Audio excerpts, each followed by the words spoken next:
Muy bien, entonces ahora sí llegó el momento de presentar a los siguientes panelistas. Invitamos a subir al escenario a Gustavo Vélez, exsecretario de Asuntos Estratégicos de la Nación Argentina y consultor de CAF. A Sandra Cortesi, fellow del Berkman Klein Centro para Internet y Sociedad y directora del proyecto Youth and Media de la Universidad de Harvard. A Juliana Gómez, directora de Tecnología y Gestión Pública del municipio de Vicente López de Argentina.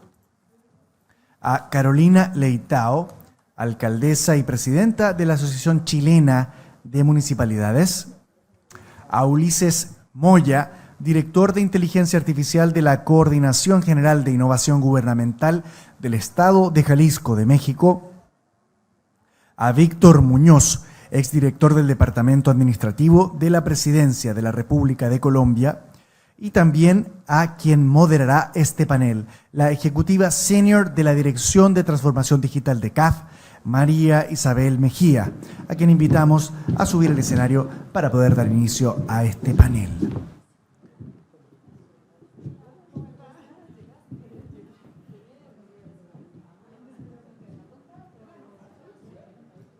Muy bien, ya estamos todos, parece. Así que ya podemos comenzar. Adelante.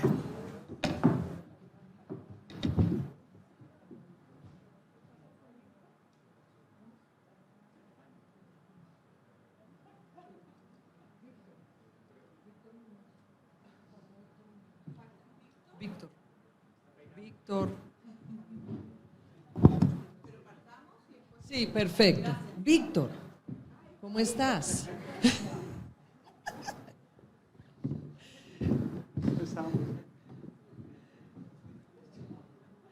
Bueno, muy buenas tardes para todos. Hemos estado hablando durante todo el día de estrategias de inteligencia artificial, de regulación de la inteligencia artificial, de marcos éticos para la inteligencia artificial, pero el objetivo de este panel es ya ver cómo pasamos de esas regulaciones, de esos marcos éticos, de esas estrategias nacionales que establecen una intención de qué es lo que se quiere hacer a la implementación. O sea, este es el panel para hablar de cómo pasamos de estrategia a implementación.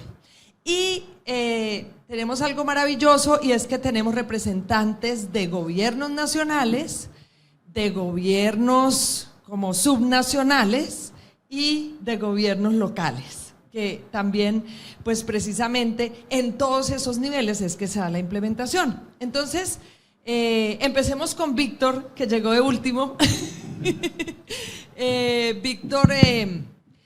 Víctor Muñoz fue secretario general del Departamento Administrativo de la Presidencia de la República de Colombia, y durante varios años lideró no solo el diseño de la Estrategia Nacional de Inteligencia Artificial de Colombia, sino la implementación. Entonces, Víctor, y esta pregunta es para todos, ¿cuáles consideran ustedes que es el mayor reto para pasar de la estrategia a la implementación, y cuáles podrían ser esas soluciones para abordar ese reto? Bueno, primero, muchas gracias por la invitación, en especial a CAF y a UNESCO y a María Isabel, con quien tuve la oportunidad de trabajar por muchos años cuando está en el gobierno de Colombia. Yo arrancaría por el tema de talento, y ese es como el primer gran reto que se tiene, y es tener la formación necesaria en los diferentes equipos para abordar los temas de implementación. Y cuando estoy hablando de talento, estoy hablando desde los científicos de datos, estoy hablando desde la gente que construye los algoritmos, desde el equipo que es capaz de hacer un proceso de curar información y entender que al final del día, si la data tiene sesgo, pues al final del día lo que procesa el algoritmo tendrá sesgo. Entonces, tener equipos lo suficientemente entrenados y formados es un reto que tienen los países. Nosotros, aunque como gobierno en su momento invertimos muchos recursos, nunca será suficiente. Invertimos en científicos de datos, invertimos en equipos en construcción, invertimos en análisis, pero nunca será suficiente. Digamos, es algo en lo que se debe seguir trabajando. Lo segundo, infraestructura, y es cuál es la infraestructura necesaria y requerida para poder hacer ese procesamiento de la información. Y aquí vienen varios temas, obviamente son más técnicos, pero en algunos casos el concepto de inteligencia artificial se volvió moda y todo el mundo quisiera tener un LLM procesando al final del día información, y aquí hay unos temas más básicos por resolver, como son temas de interoperabilidad y cómo logramos resolver esa primer capa. Y lo tercero que yo mencionaría tiene que ver al final del día con el tema del abordaje de cuáles son los problemas a resolver, tener claramente identificado en ese proceso de implementaciones cómo voy a utilizar la inteligencia artificial y si realmente la inteligencia artificial es el camino para resolver ese problema. Porque hoy hablamos mucho de inteligencia artificial, pero es que inteligencia artificial lleva 70 años. Entonces, cuando lo vemos hoy como un boom, lo vemos porque apareció ChatGPT, pero ChatGPT es un producto. Pero llevamos 50 años trabajando en inteligencia artificial hasta que llegó un momento en que despegó por temas de costos, pero también por temas de capacidad de procesamiento, y pues hay que abordarlo con la tranquilidad que esto no es una tecnología nueva, sino una tecnología en evolución. Perfecto, Víctor, muchas gracias. Y continuando como con esa visión del nivel nacional, quisiera preguntarle a Gustavo. ¿Quién sigue? Gustavo fue secretario de Asuntos Estratégicos de la República Argentina. Entonces, cuéntanos tú, ¿cuál crees que es ese gran reto que hay para pasar de la estrategia a la implementación de la inteligencia artificial en nuestros países? Correcto, muchas gracias, y también me sumo al honor que significa estar acá. Les agradezco mucho esta oportunidad. Les cuento rápidamente, a mí me tocó presidir el Consejo Económico Social de la Argentina. Es un ámbito donde hay empresarios, gremialistas, sociedad civil, academia, diferentes sectores productivos y sociales del país. Y ahí pusimos en marcha una iniciativa que tiene que ver un poquito con lo que decía Víctor sobre la alfabetización. Hicimos un programa inédito, capacitamos a 5.000 dirigentes sindicales para que comprendieran los alcances, los impactos, las características de la inteligencia artificial. Entonces, el primer punto básico, alfabetizar. Esta alfabetización tiene dos planos. Un plano es la base. Los trabajadores tienen que conocer cuáles son los impactos de esta tecnología en su vida laboral, en su vida de todos los días. Y por eso nosotros apuntamos a esa experiencia. Es un programa que oscilaba entre las 60 y 300 horas de formación, y la verdad que fue muy interesante ver cómo reaccionaron y cómo se formaron esos trabajadores, esos dirigentes gremiales en estas herramientas. Porque no se entiende. Yo siempre cito un ejemplo de lo que me pasó a mí estando en el BID hace ya 7 años, el día que reunía a mi equipo para decir que quería hacer una publicación sobre inteligencia artificial. Me dijeron, eso no tiene nada que ver con desarrollo, es un tema informático. No tiene que ver con desarrollo. Y esta idea de que estamos hablando de ciencia ficción, aunque ha evolucionado mucho y se ha puesto de moda, todavía persiste. Entonces, la formación. Científicos de datos es otro gran tema, reglas más simples para que puedan ser monitoreadas. El problema del Estado es que los científicos de datos son capturados por las empresas privadas. Hay que pensar en mecanismos especiales, en términos de relación laboral, en los científicos de datos del sector público. No solamente científicos de datos, formar equipos multidisciplinarios. La última resolución, ya cuando yo salí del gobierno, que publicaron desde Presidencia, habla de la necesidad de formar equipos multidisciplinarios en materia de inteligencia artificial, con filósofos, con eticistas, con médicos, con abogados, etc. Dos puntos, y no quiero abundar. Nosotros pusimos en marcha dos cuestiones interesantes que no fueron pioneras. Los dos primeros préstamos orientados a la inteligencia artificial y a la ciberseguridad de organismos internacionales. En el caso del BID es un préstamo de 35 millones de dólares dedicado a la formación de capacidades en inteligencia artificial asociadas a la exportación de la economía del conocimiento. Los organismos internacionales necesitan avanzar en esta área, y también fomentamos un préstamo de ciberseguridad también de 30 millones de dólares. Lo último que quiero mencionar, se dijo en uno de los paneles anteriores, Hay una medida muy simple que debería ser obligatoria, que no se está planteando. El riesgo de las revoluciones caligráficas en la regulación es un riesgo. Pensar que hacemos grandes papeles escritos con todos los derechos, pero después no se cumplen, no se pueden supervisar. Hay un tema que para mí es básico, es el etiquetado. No sé si en los países del resto de América Latina se ha establecido las leyes de etiquetado para los alimentos. Se habla mucho de la FDA, de la inteligencia artificial en Estados Unidos.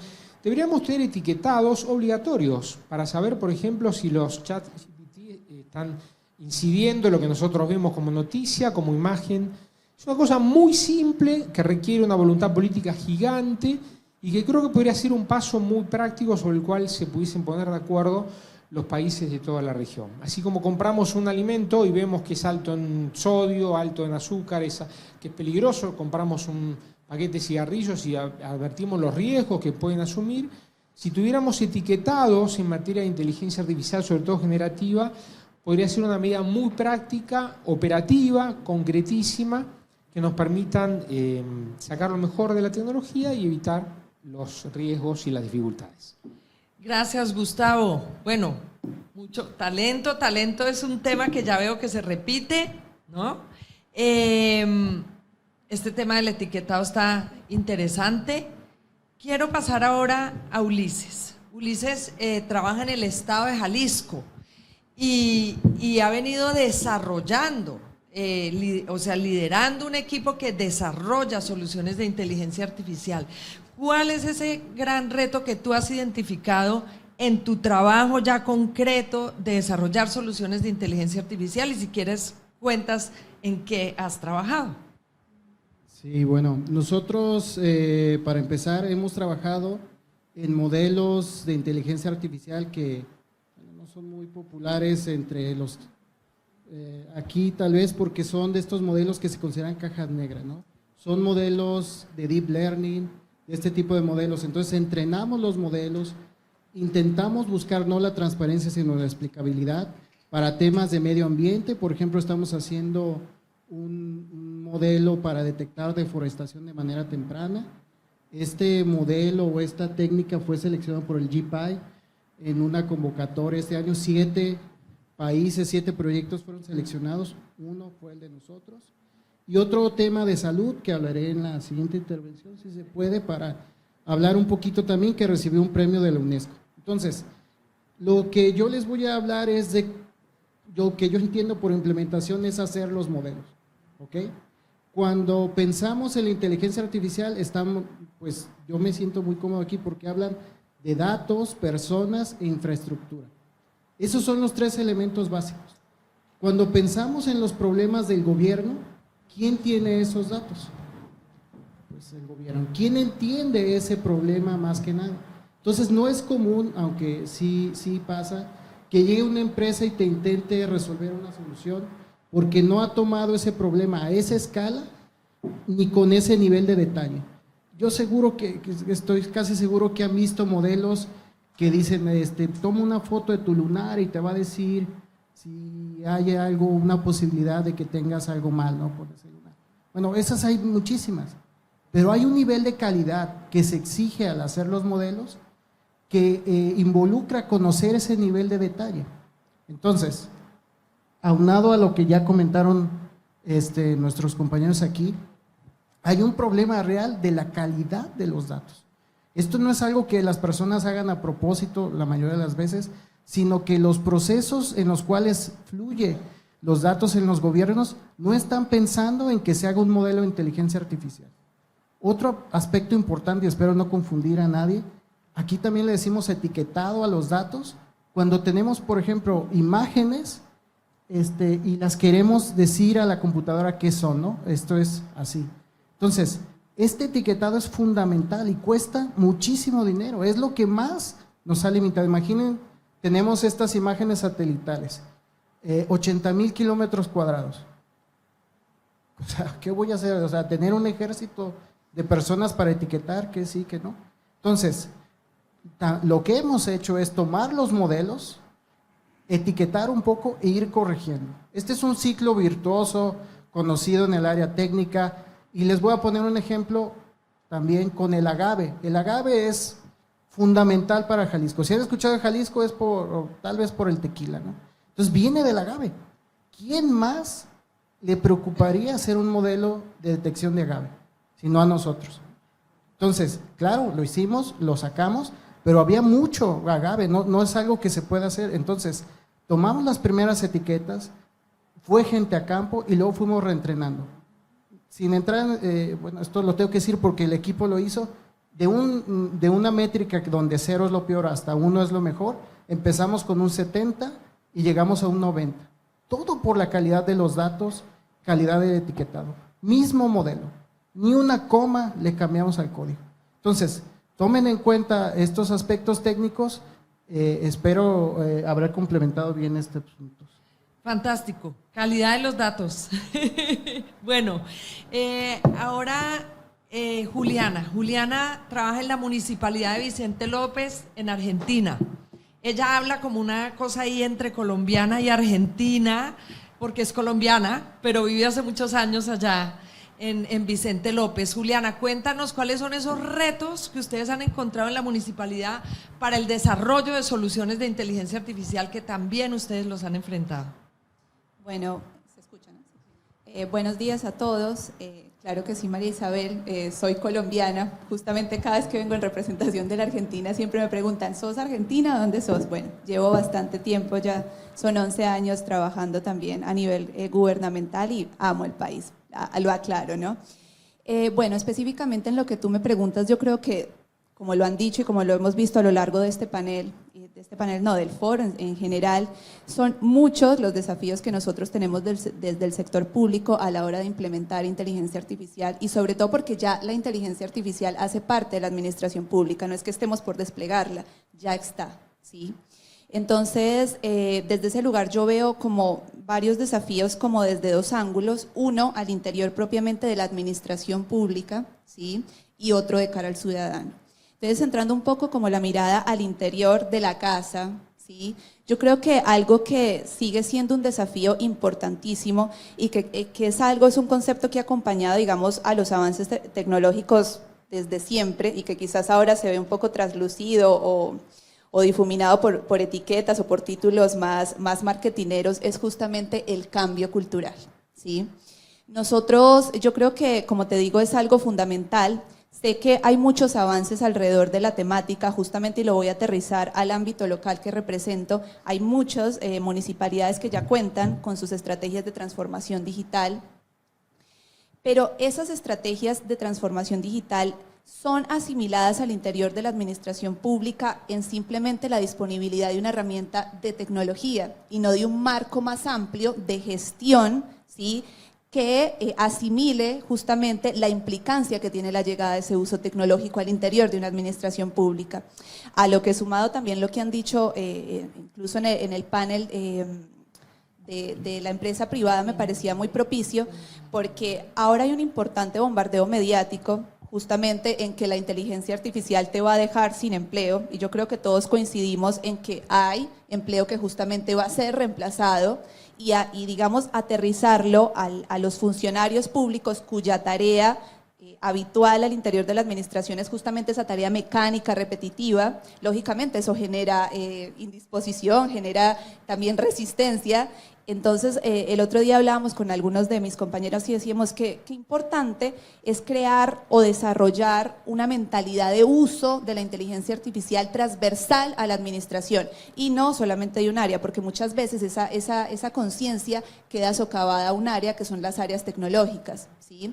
Entonces, ahí importantísimo lo que hemos hablado, y para no ser repetitiva, es justamente capacitar a nuestros funcionarios, generar ese match entre la habilidad blanda y la habilidad técnica, ¿sí?, que para que el funcionario justamente pueda utilizar el potencial de esa tecnología. Importantísimo desde ese lugar. Otra cosa que también le sumaría a Víctor y a mis compañeros a la hora de, es muy importante, digamos, para tener ese recurso, porque obviamente un dato es poder dentro de la administración, y yo vuelvo y lo aterrizo al ámbito local, o sea, incluso para que tú puedas acceder a un dato, el sector público está minado de datos, pero hay mucho recelo para tú entrar a tomar ese dato, procesarlo, ni que hablar, como dijeron el resto de los panelistas, necesitas infraestructura, pero también necesitas personal capacitado, y hoy por hoy es muy difícil que tú como sector público entres a competir con un sector privado y logres retener y atraer a ese capital humano especializado que se necesita. Por ejemplo, en nuestro caso, nosotros desarrollamos dentro de Vicente López inteligencia artificial, algoritmos. De hecho, siempre cuento la historia, teníamos un clasificador automático y es un desarrollo in-house y tuvimos miles de situaciones. No quiero, de pronto paso a la otra para no atosigar el panel, así que… Gracias, Juliana. Bueno, ahora quiero preguntarle a Carolina. Carolina Leitao es la alcaldesa de Peñalolén y presidenta de la Asociación Chilena de Municipalidades. ¿Cuál ha sido tu experiencia con las municipalidades que ya se han enfrentado a implementar estrategias de inteligencia artificial? Bueno, lo primero, agradecer la invitación. Me cayó todo.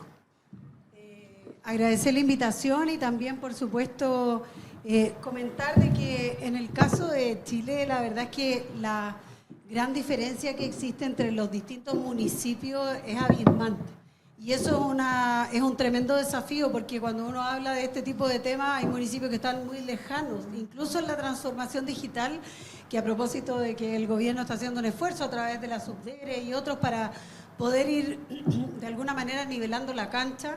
Es muy difícil porque tenemos realidades muy distintas desde el punto de vista de los ingresos, de capacidad profesional, capacidad técnica para poder enfrentar este desafío. Por eso que lo primero que yo plantearía es que el gran desafío para el mundo local tiene dos, como un desafío que más está vinculado como a lo general, y es que no corramos el riesgo de que a través del desarrollo de la inteligencia artificial y en el fondo generando esta innovación, vayamos a perpetuar o de alguna manera profundizar ya las desigualdades que existen.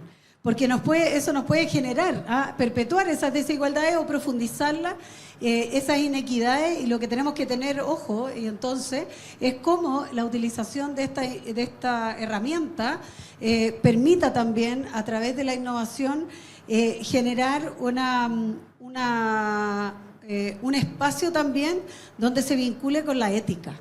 En el caso de los municipios, los datos que manejamos son datos muy sensibles, muy importantes para la comunidad, y por lo tanto el tema ético también tiene que cruzarlo el trabajo de la inteligencia artificial para que esto no genere una dificultad, una contraposición. Y en ese sentido yo creo que los desafíos para todos los municipios son, el primero, en la línea de lo que decía también Juliana, es la capacitación, la preparación de nuestros funcionarios.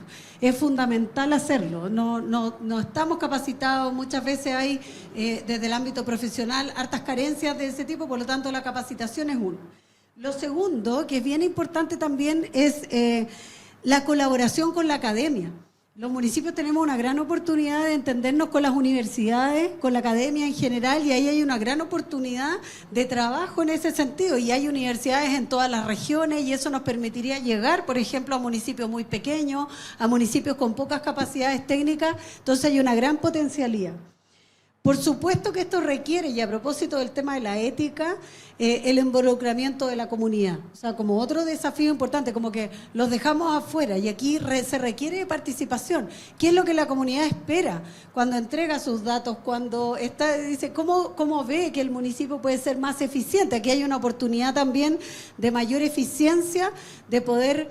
hay una brecha también, y que es compleja porque… hay dificultad para acceder a recursos para avanzar en innovación, pero por otro lado, si implementamos estrategias a través de la inteligencia artificial, podríamos eficientar mucho más el gasto de los recursos. Pero para eso hay que hacer como una inversión inicial. Yo lo identificaría en algo muy concreto que nos pasa en los municipios, cuando tenemos que cambiar las luminarias de nuestras comunas. Alguien te dice, oye, pero si tú pones luminarias LED, vas a ahorrar la mitad del consumo. Ya, pero alguien tiene que asumir el costo de inversión, porque el consumo se paga después.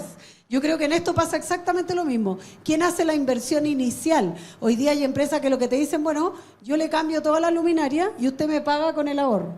Y eso lo hacemos hoy día. Y así no tenemos que gastar recursos nuevos, pero esto tiene que ser igual. Creo que el desafío en el ámbito municipal es que como no hay recursos frescos, tienen que venir las empresas, la academia u otro y decir, bueno, yo me sumo, es como una colaboración público-privada, etcétera, para poder avanzar en algo que para nosotros no tenemos, como costear costos de inversión, ya que son iniciales y que obviamente van a tener un rédito más hacia adelante. Y por último, creo que hay dos cosas que son bien importantes, que uno es la auditoría y transparencia en el ámbito local, es vital este tema, o sea, la inteligencia artificial es infinita. Y por lo tanto hay un tema ahí de manejo de datos. Han habido casos donde se entregan muchos datos y donde han habido denuncias respecto del uso de esos datos, principalmente en temas electorales u otros. Creo que una última cosa tiene harto que ver con el tema del intercambio de conocimientos. Aquí los municipios tenemos esta capacidad de compartir experiencias para no inventar la rueda de nuevo, como yo siempre digo, sino que si alguien ya la inventó, ¿para qué la vamos a inventar de nuevo? Otra cosa distinta es que algunos necesitamos ruedas redondas y otras son cuadradas en realidad, pero la rueda es la misma, o sea, son ruedas. Entonces decimos, bueno, ¿cómo adaptamos la rueda a la realidad? Pero la rueda es la misma y ahí el intercambio de conocimiento e incluso de capacidades puede ser incluso de profesionales, como para ir a instalar algo en otro municipio, dejarlo instalado y después volverse y generar y ese es el rol que tiene la Asociación Chilena de Municipalidades, que nosotros hacemos mucha intervención desde el punto de vista de la capacidad técnica. O sea, entregamos mucha capacitación y hacemos convenios con Subdere y otros para entregar herramientas técnicas para que los municipios se queden con capacidad instalada para poder desarrollar iniciativas. Carolina, muchísimas gracias. Bueno, quiero por último en esta ronda darle la bienvenida a Sandra Cortesi. Ella es Fellow del Berkman Klein Center de la Universidad de Harvard y ha trabajado el tema de talento. Precisamente nos va a acompañar en un diseño de una estrategia a la cual le apuesta el gobierno chileno a través del Ministerio de Ciencia, Tecnología, Conocimiento e Innovación, que es el talento para la inteligencia artificial. Y vamos a contar con Sandra, afortunadamente. Entonces, desde el punto de vista, digamos, ya más macro de la academia, y bueno, y dado que ha sido un tema repetitivo, el tema de las capacidades, el tema del talento, ¿cuál es el mayor reto que tú ves para los países, para los estados, para los municipios, para pasar de la estrategia a la implementación, Sandra? Pues primero que todo, muchas gracias por la invitación al Gobierno de Chile, la CAF y la UNESCO, y me da casi un poco de pena que me estás haciendo tú la pregunta a mí, porque si estuviera en Harvard y me llegaría la pregunta, probablemente te llamaría a ti para ver qué opinas tú. Pero bueno, entonces tres puntos, tres desafíos con posibles soluciones. La primera ya mencionó Víctor un poco y Gustavo también, tema de alfabetización o talento, pero creo que es un punto más adelante, y perdón a veces mi español, pero o sea, primer desafío son las asimetrías informativas. Entonces, en el Berkman Klein Center llevamos trabajando en temas de inteligencia artificial desde el 2016. Pienso que hoy en día puedo decir que soy experta en inteligencia artificial, pero si le escucho a Liz Sylvan esta mañana presentando sobre inteligencia artificial generativa, me doy de nuevo cuenta cómo de complejo es este tema y cómo de rápido, cuál es la velocidad con la cual vamos avanzando. Y me parece impresionante o impactante también para alguien que lleva trabajando en estos temas muchos años. Entonces, esta brecha de información, de conocimiento, es algo que como gobierno hay que enfrentar, no solo con la sociedad, o sea, los usuarios de las tecnologías, pero también como gobierno internamente. Y ahí creo que, hablando de soluciones, por ejemplo, traer a tecnólogos, al gobierno o mandar a gente del gobierno a hacer fellowships, por ejemplo, afuera, podría ser una posible solución. Desafío número 2, pienso que sigue siendo la inclusión, y escuchando a Liz esta mañana, pienso que sigue siendo un tema importante, asegurarnos que la inteligencia artificial y aún más la inteligencia artificial generativa beneficia a todas y a todos de forma equitativa. Y Víctor dijo la palabra infraestructura, entonces para agregar a lo que ya dijo, infraestructura me parece un tema interesante, por ejemplo, importante si pensamos en inteligencia artificial generativa y pensamos que es algo relevante para la sociedad tener, tenemos que pensar dónde van a tener acceso a estas tecnologías y pensar en colegios, bibliotecas, museos para darle a la sociedad acceso. Pero no solo es infraestructura, sino como también dijo Liz y escuchamos antes el tema de los datos, me parece sumamente importante y que como gobierno empecemos a trabajarle aún más en temas como Data Commons, Public y Open Data, me parece importante. Y último, no voy a decir mucho porque como semi-suiza, mis 2 minutos ya van avanzando, pero el tercer tema es sincronizar la innovación, que me parece un tema muy, muy importante. Tenemos que ser innovadores, sincronizar la innovación con la regulación y la regulación basada en evidencia. No solo querer regular para que tengamos regulación, sino en evidencia. Y lo digo como alguien que sabe mucho de temas de jóvenes. En este momento hay muchos proyectos regulatorios en Europa y otras partes del mundo que centran a los jóvenes en los esfuerzos regulatorios y en la mayoría, muchos de los casos, no hay la evidencia para esos esfuerzos. Entonces, lo dejo ahí, pero muchas gracias. Muchas gracias, Sandra. Bueno, tenemos un reto, y es que este panel no es de 1 hora, sino de 45 minutos, ¿no? Entonces, para la segunda pregunta, necesito que seamos un poquito más concisos. Y no sé. ¿Aló? ¿Hola? ¿Ahora sí? Bueno. Entonces la segunda pregunta tiene que ver con, a ver, hay municipios, hay provincias o estados y aún países en América Latina y el Caribe que aún no han empezado a hacer prácticamente nada con la inteligencia artificial. O sea, desde diseñar estrategias hasta tener los marcos éticos o regulatorios, formar el talento, tener la infraestructura, tener los datos. Ya sabemos que todo eso son los habilitadores y una cosa muy importante que dijo Víctor y es saber eso, si ese problema que se tiene, digamos, en un municipio, en un país, si la inteligencia artificial sí es la apropiada para solucionar esa problemática. Entonces sabemos que tenemos muchos retos, pero entonces ustedes, ¿qué le recomendarían a esos municipios, a esos estados, a esos países que aún no han empezado? ¿Por dónde empezar y cuáles serían como esos pasitos? Entonces empecemos con Víctor.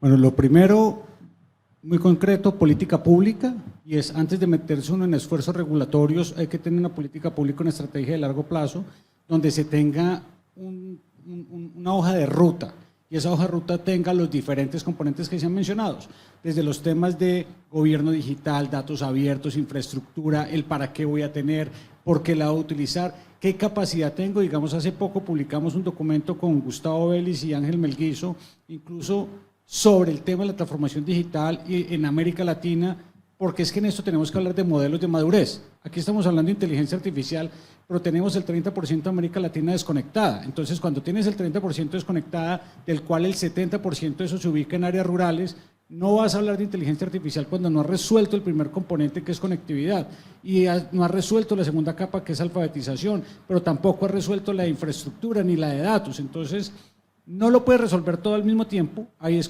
importante tener un concepto de modelos de madurez donde yo puedo en un mismo país o en una misma municipalidad irme moviendo en una velocidad en un lado donde puedo estar utilizando algoritmos etiquetados, que me gustó mucho lo que mencionó Gustavo, y es que la gente sepa que se está utilizando inteligencia artificial para tomar una decisión o que se automatizó una decisión, y en otros donde estoy en una fase inicial, donde estoy en la fase de formación. Entonces, para mí el tema se basa en hoja de ruta y mucho antes de meterme en temas regulatorios, legislativos, el para qué, y tener eso e ir avanzando con la evidencia, como lo mencionó Sandra. Gracias, Víctor. Muy conciso. Gustavo, ¿tú qué le recomendarías a un país que no ha empezado todavía a aprovechar estas oportunidades de esta tecnología? Que Que no caiga en la moda frívola. Lo que se puede hacer por humanos que no se haga por inteligencia artificial. Es un poco el principio que se establece también en las recomendaciones de Argentina, que sacaron hace poquito. La primera pregunta que hay que hacerse es: ¿esto vale la pena hacerlo con inteligencia artificial o lo pueden hacer mejor los seres humanos, ¿no? Y el otro elemento que me gustaría incorporar, se habló mucho de datos, pero la fase que está viniendo son los datos sintéticos. Entonces, entramos, me corregirán ustedes si estoy en lo acertado, pero entramos en una etapa donde los datos sintéticos van a poner en cuestión este tema de privacidad de datos personales, de propiedad del ser humano sobre los datos. Hoy las grandes empresas están usando para entrenamiento, por ejemplo, la industria automovilística, de los autos con conducción autónoma, datos sintéticos. Y esos datos sintéticos no son datos naturales, no son datos que nos... Entonces, ahí me parece que hay una línea que nos plantea, y es lo que decías antes, el dinamismo, la sincronía de la regulación. Hay que estar atento a esto. Hago una rapidísima, sé tu limitación, a mí me toca... Mía, es de todos. No, por eso, entonces la próxima. No, quería contar un poquito lo que está pasando en el Vaticano. Yo formo parte de la Academia de Ciencias Sociales del Vaticano. El Papa está muy interesado en este tema, a tal punto que el 1 de enero próximo, en la Jornada Mundial de la Paz, la ha consagrado a la inteligencia artificial y la paz. Hay una carrera armamentista de inteligencia artificial. Las regulaciones tienen que ser obligatorias, no voluntarias, y hay que pensar en mecanismos que, así como al mundo le llevó más de 2 décadas de generar un tratado de no proliferación nuclear, hay que atender a los que plantean el riesgo existencial de la inteligencia artificial, y hay que pensar en mecanismos, por ejemplo, como los tratados de no proliferación nuclear en materia de uso de inteligencia artificial para fines bélicos. América Latina, si se pusiera de acuerdo, podría generar un ejemplo mundial en acordar mecanismos de no uso militar de la inteligencia artificial. Daría un paso humanitario gigantesco y sería un ejemplo para el resto del mundo. Gracias, Gustavo. Bueno, Ulises, ¿tú qué le recomendarías? Bueno, yo aquí hice una pequeña lista también desde el punto de vista técnico, un poco, espero, ya en los foros a veces me ven y dicen, no, yo voy a volver a hablar de GPUs y eso, pues sí. Primero, yo creo que tener un equipo de trabajo de alto nivel, esto es difícil en varios ámbitos, ya lo mencionaron aquí, sobre todo retenerlos, ¿no?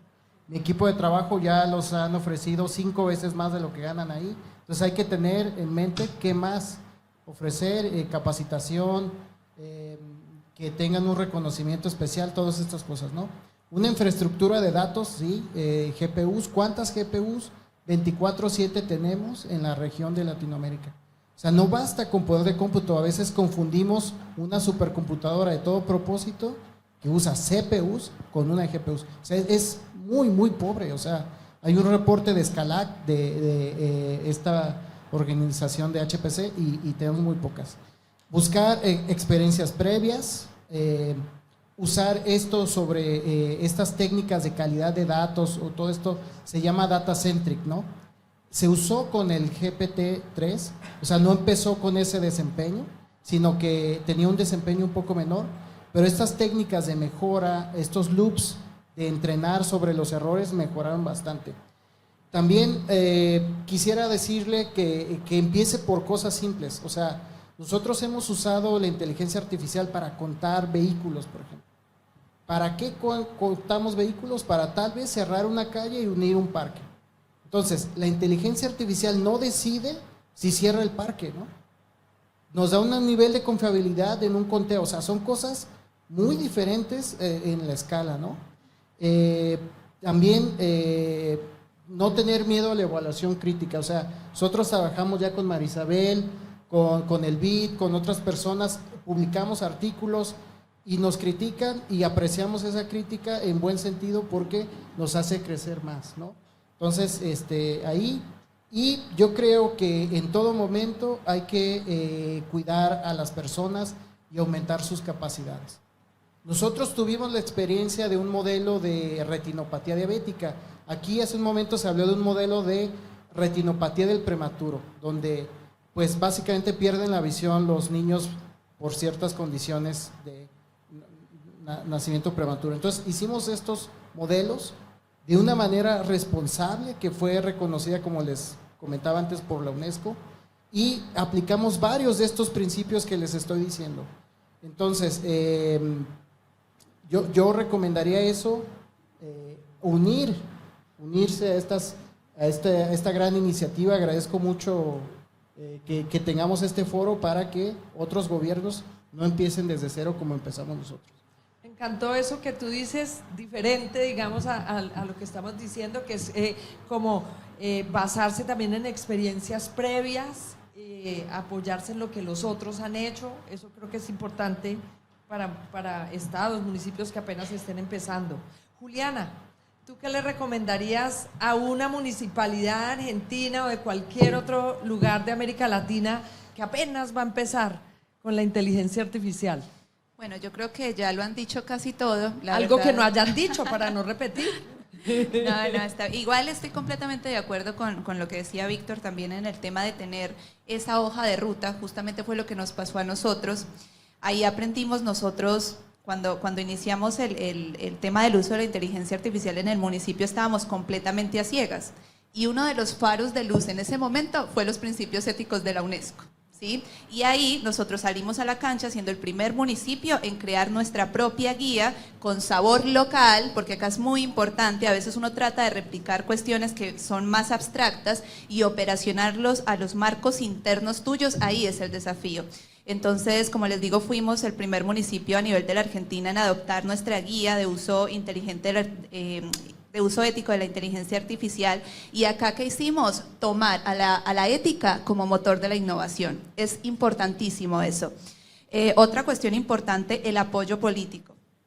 Lo hablábamos incluso con los colegas acá y que cuando estábamos en el break.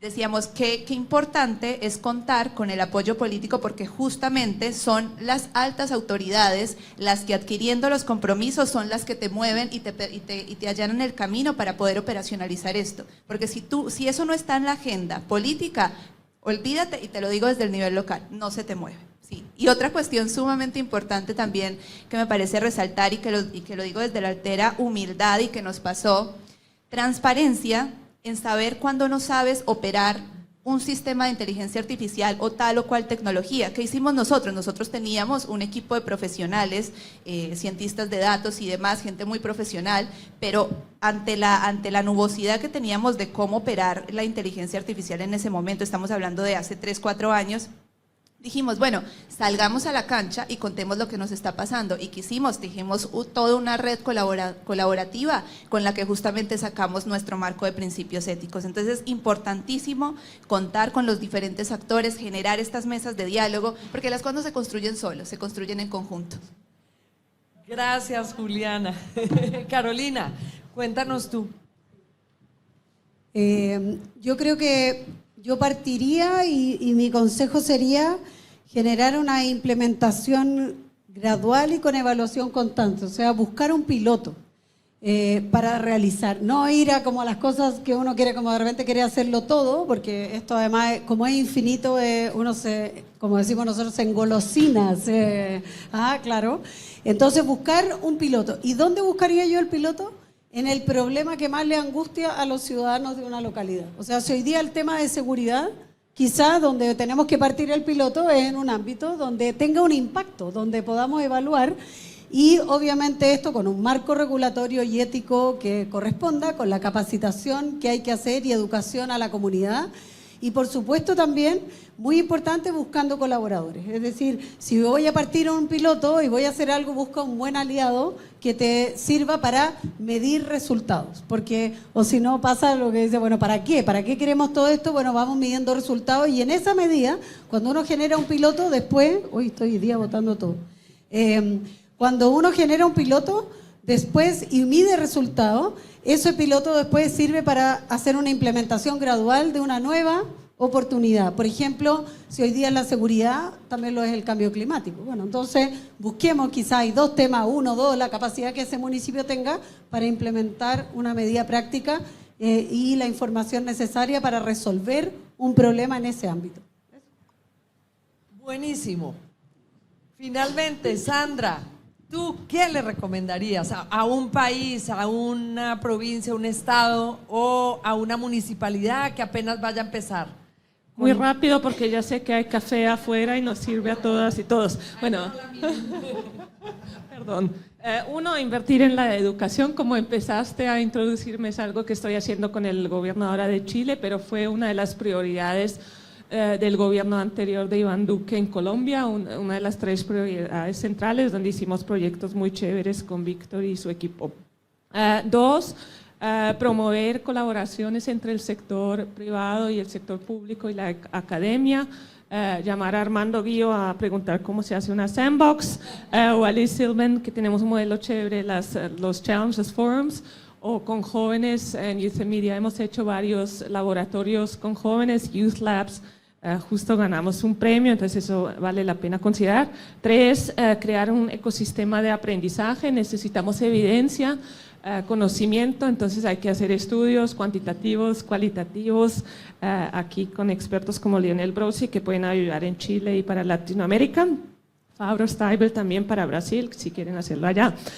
Último, explorar modelos de participación innovadores. No sé cuántas veces escuché hoy jóvenes, councils, mesas redondas, pero tenemos que crear estos modelos con grupos menos representados. Y uno de mis días más felices fue cuando, liderado por Víctor, el Marco Ético de Colombia incluyó los derechos de los jóvenes en ese marco ético, entonces centrando a los jóvenes, pero en todas estas sugerencias que escuché hoy, los jóvenes no están. Entonces, por favor, pensemos en modelos innovadores que incluyan a los jóvenes. Muchas gracias. Gracias, Sandra. Y precisamente... Bueno, muchas gracias. Yo creo que hay insumos bien interesantes para que los municipios que aún no se han atrevido lo hagan poco a poco, con tranquilidad, paso a paso y siguiendo las recomendaciones. Todo esto va a quedar en YouTube para que como que repasemos y sinteticemos porque no se alcanza.